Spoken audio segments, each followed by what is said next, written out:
প্রতিদিনকার মতো আমি সকাল থেকে আজকের ভিডিওটা শুরু করে দিয়েছি। আসসালামু আলাইকুম ভাইয়াপুরা, সবাই কেমন আছেন? আলহামদুলিল্লাহ, আল্লাহর রহমতে আমি ভালো আছি। এই তো আমি সন্ধ্যায় মিষ্টি খেতে বসেছি। ভিডিওটা আজকের না, গতকালকের। আসলে হচ্ছে ছিল, হালখাতা ছিল মূল কথা।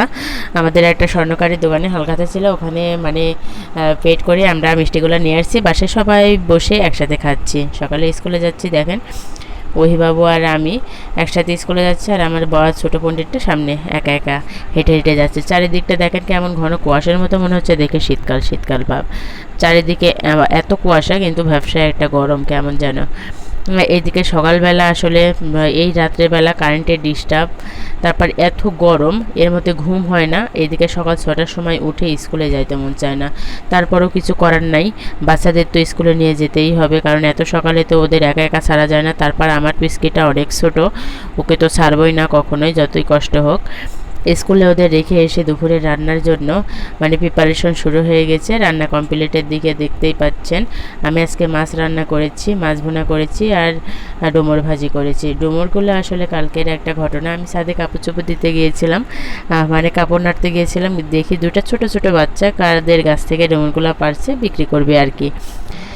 যাই হোক, কয়েক টাকা হবে, ওতেই শান্তি। আমি ডাকলাম, ডেকে ডুমুরগুলো কিনে নিয়েছিলাম। আসলে ডুমুর ভাজি আমার ভালোই লাগে, বেশ খাইতে বেশ ভালোই লাগছিল। তারপরও আর এই ভিডিওটা আজকে লাউ দিয়ে মাছ রান্না করেছি। এই তরকারিটা যে এত মজা হয়েছে কি বলবো ভাইয়া আপুরা, বলার মতো না। আর এই শাকগুলো দেখেন, এই শাকের ভিডিওগুলো কিন্তু এর আগেও আমি দিয়েছি। আমি আর বেতবাড়ি শাকগুলো ওঠাতে গিয়েছিলাম।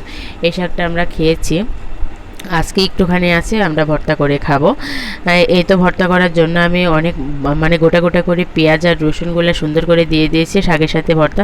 যেহেতু অল্পখানি শাক, আমি একদম দাঁড়িয়ে থেকে পানিটা নিজেই নিচ্ছি, নিয়ে পাটাতে বেটে নেব আর কি। এই তো দেখেন শাকের পানিটা পুরাটা শুকিয়ে গেছে। এইবার আমি করব, পাটাতে বেটে নেব। এই ভর্তাটা আমি এর আগেও খেয়েছি, বরিশালে যখন ছিলাম তখন, কিন্তু অনেক দিন ধরে খাওয়া হয়নি, এখন আবার খাবো। এই তো আজকে ভর্তাটা করতেছি।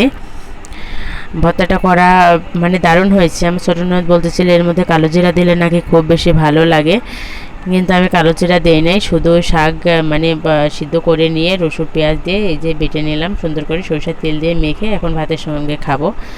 অনেক মজা লাগে, আপনারা একদিন ট্রাই করে দেখবেন। আর এই শাকটা অনেক সবুজ হয়, ভাত মাখালে এত সবুজ হয়, খুবই ভালো লাগে। আমার ভিডিওটা যদি আপনাদের কাছে ভালো লাগে, অবশ্যই একটা করে লাইক, কমেন্ট আর শেয়ার করে দিবেন। আপনারা সবাই জানেন ভিডিও বানাতে অনেক পরিশ্রম, ভিডিওগুলো তৈরি করতে হয়, ভয়েস ওভার দিতে হয়, ফিল্টার দিতে হয়, আরও কত কিছু। তারপরে যদি ভিউ না হয়, সবাই কষ্ট পায়। ধন্যবাদ সবাইকে।